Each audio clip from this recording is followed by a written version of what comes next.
Penem. Wits, kalau kalian udah biasa nontonin Cowboy Bebop, pasti kalian nggak asing sama sosok Shinichiro Watanabe atau Watanabe Sensei yang emang bikin Cowboy Bebop. Dan iya, kita tahu ada sedikit di live actionnya, tapi kita coba jangan ngomongin itu dulu karena gue bakal ngomongin Lazarus, sebuah anime yang diurus sama MAPPA dan yang buat adalah Bapak Watanabe. Dan menurut gue ngerti kenapa banyak wibu bilang, aduh ngebosenin bang, pacingnya lama banget bang. Tapi lagi-lagi ya, ini bukan kesengajaan, tapi emang gue ngerasa emang anime ini tuh unik dan beda, dan buat gue sih nyaman-nyaman aja ditonton. Bahkan jatuhnya bagus dan luar biasa banget loh, dan bener-bener merepresentasikan anime di 2025. Teknologi yang maju, SDM yang makin bisa ngambil dari banyak tempat, dan lain-lainnya. Pokoknya perkembangan yang layak untuk diapresiasi. Jadi, apa itu anime Lazarus dan kenapa gue suka dan kenapa para wibu bilangnya males bang dan lain-lain?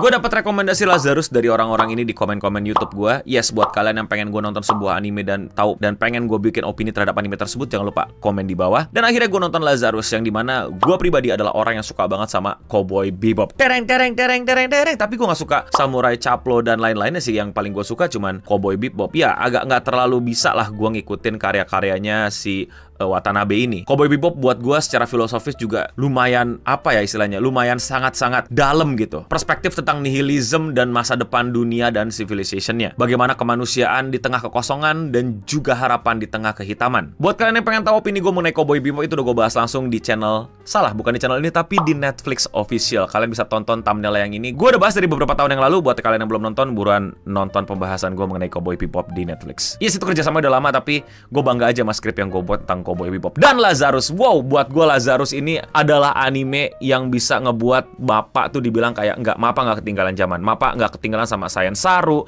sama Wits, sama A1 dan lain-lain ya. MAPPA bilang kita masih bisa jaga pace. Tapi gue nggak tahu ya apakah di belakangnya mereka men-treat karyawannya dengan baik seperti rumor-rumor yang beredar sekitarannya tentang MAPPA. Tapi buat gua, Lazarus menurut gua well made banget.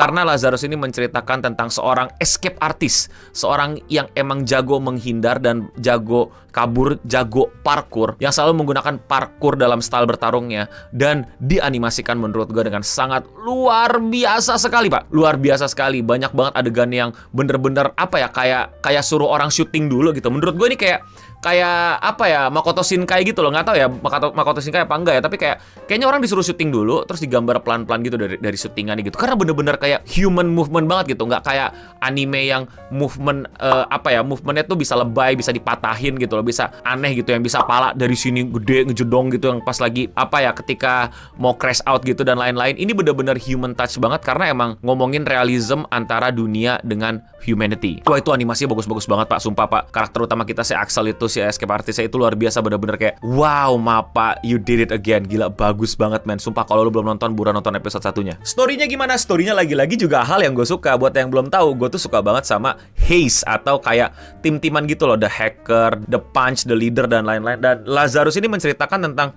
kelompok agen spesial yang bertugas khusus untuk menemukan scientist yang hilang gitu. Storyline-nya juga menarik banget. Ini dunia di masa depan itu kayak terancam, manusia semuanya akan mati dalam waktu 30 hari. Kenapa mati dalam 30 hari?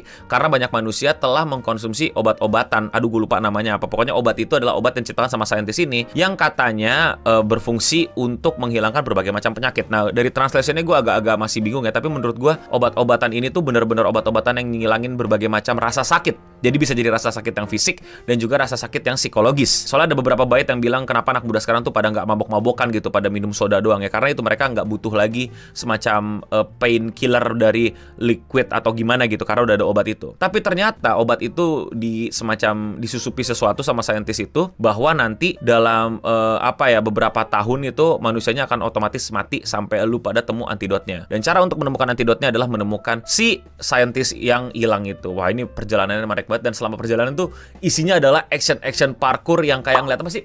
Aduh, gue lupa, film Perancis yang parkour-parkouran, komen di bawah kalian pasti inget deh. Maksud gue itu bener-bener sedinamika itu, kameranya juga ngefollow itu, bener-bener ngikutin banget gitu, nggak ngebosenin, pack banget actionnya. Jadi menurut gue oke banget. Dan tentu dengan ciri khas Bapak Watanabe, lagu-lagu jazznya yang wah gila. Gua mungkin mulai apa ya, mulai mencurigai banyak wibu nggak suka atau nggak betah nonton ini karena battle theme-nya atau theme song-nya itu sesuatu yang nggak biasa mereka dengar, yaitu adalah jazz-jazz yang gitu, yang apa ya, yang biasanya kan mungkin lagunya lebih epical, kontemporal, drama gitu, yang sana gitu atau segala macam yang dung deng gitu, atau yang rock gitu. Jadi itu kecurigaan gue sih, mungkin banyak ibu yang gak nyaman nontonnya. Tapi kalau gue sih udah biasa dari Cowboy Bebop dan emang gue juga suka kayak gitu. Gue malah nikmatin banget, gue malah bener-bener ngerasa wah ini Bapak Watanabe banget. Ditambah setiap segmentasi potongan iklan itu ada art design tulisan Lazarus dengan gaya-gaya style dia yang nyentrik banget gitu. Kalau kalian tahu, itu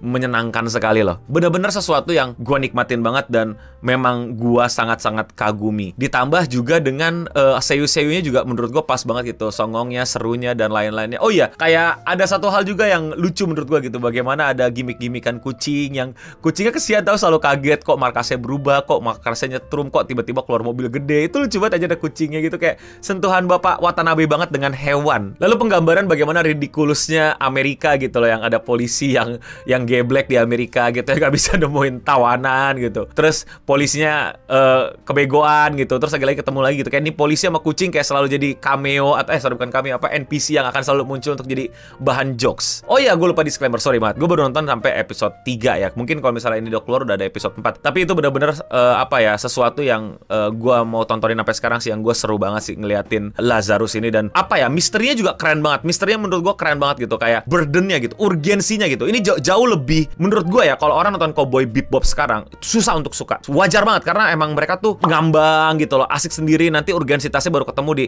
episode 4, 5, 7 atau sekitarannya gitu. Jadi kayak terlalu ngambang dan terlalu sulit untuk diikuti wibu yang kurang banyak waktu untuk punya waktu luang nonton gitu.